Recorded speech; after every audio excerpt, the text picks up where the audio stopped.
Thank you. Good evening, everyone. Well, welcome to the lecture tonight where we're going to go on a journey. I'm going to take you on a journey through your gastrointestinal tract. We're going to start with the mouth and we're going to end up at the other end. Your gastrointestinal tract is a hollow tube.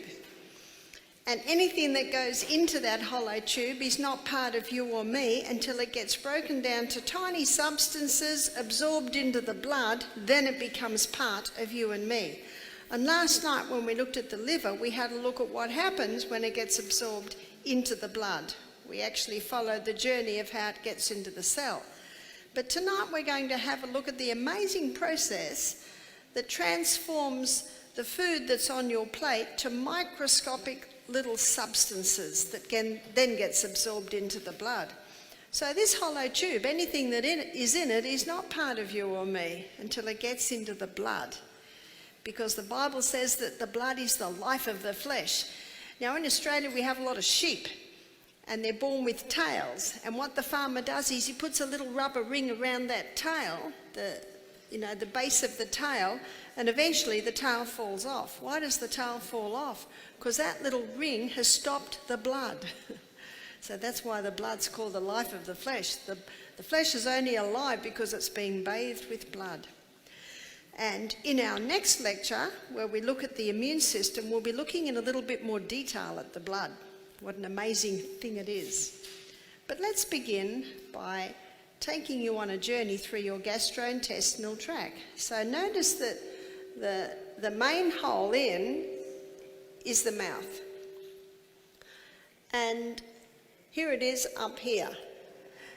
The mouth is the first organ, and most people don't realise that digestion begins in the mouth. And the pH in the mouth is alkaline. So what are the enzymes that are released in the mouth? One enzyme is ptyalin. And ptyalin is called a salivary amylase because ptyalin breaks down starch. Or you could call that carbohydrate. So what is starch? Starch is anything like bread, pasta, cereal, cakes, biscuits, things like that. Potatoes, they're all your starch. So ptyalin is the salivary amylase that begins the breakdown of starch. There is no ptyalin in the mouth of a baby.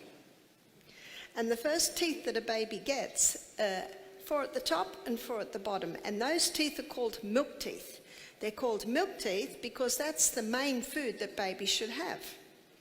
But it's also taste time. This is a good time for baby to suck on a piece of apple, suck on a gum away, maybe have little bits out of a celery stick or a stick of cucumber.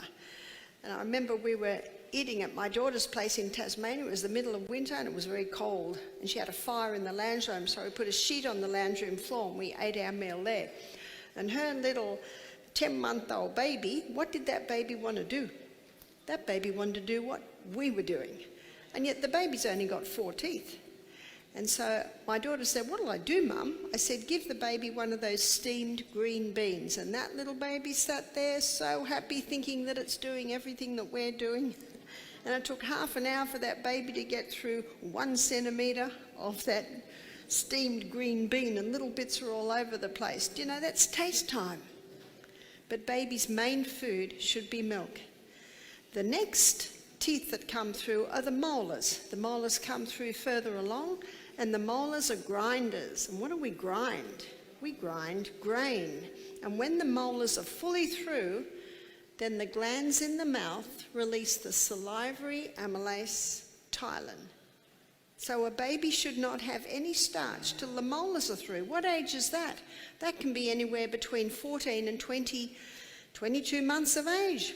And what are mothers told to give their babies at 4 to 6 months of age?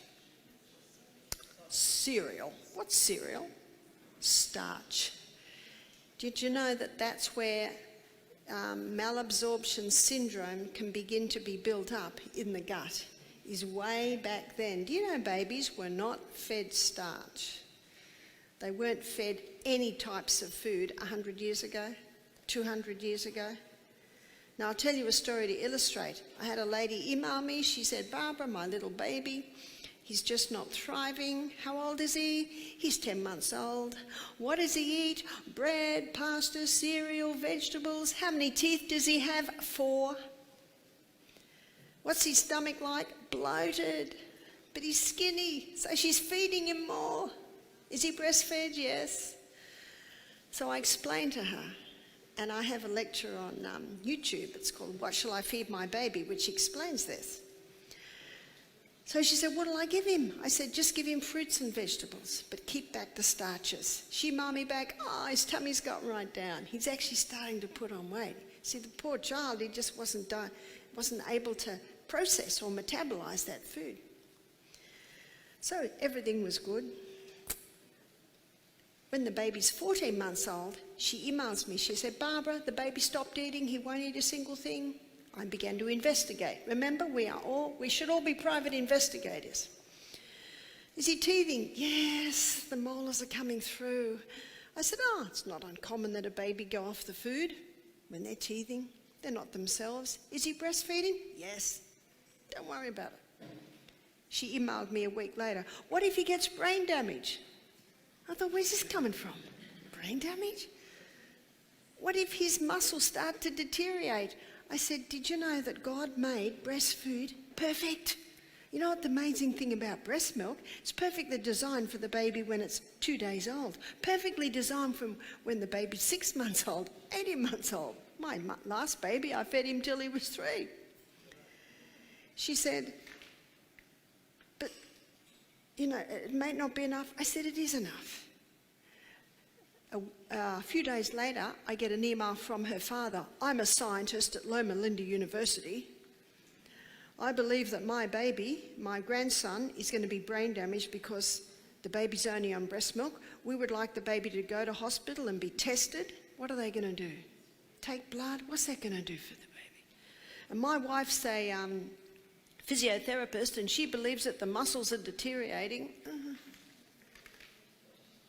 See, he was very, very preemie, this baby. So he was smaller than usual for his age. And he'd actually stopped crawling. I said, he's teething, he'll be all right. And then I said to the father scientist, I said, did you know that 200 years ago, babies were not fed food till they were 2? Do you know what that means? Galileo, Einstein, Bach, Handel. They were not fed food as babies. Did they suffer?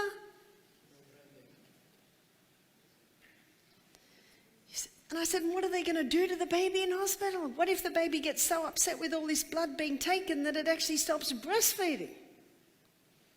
So they backed off. 2 weeks later, the mother emailed me, the teeth are through, the baby's feeding, eating more food. He started to crawl a bit more. I got an email from the grandfather, this girl's father. He said, thank you so much. Can I give you something? I said, if you want. Here's my bank details, $400 in the bank. That man was very, very grateful. Because I said, what are they going to do in hospital? Put an IG tube down the throat?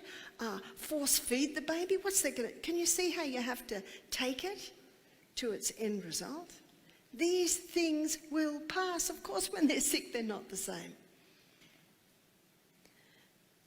This is a very important subject because so many people have gut problems today because they were fed starch too young as babies. The other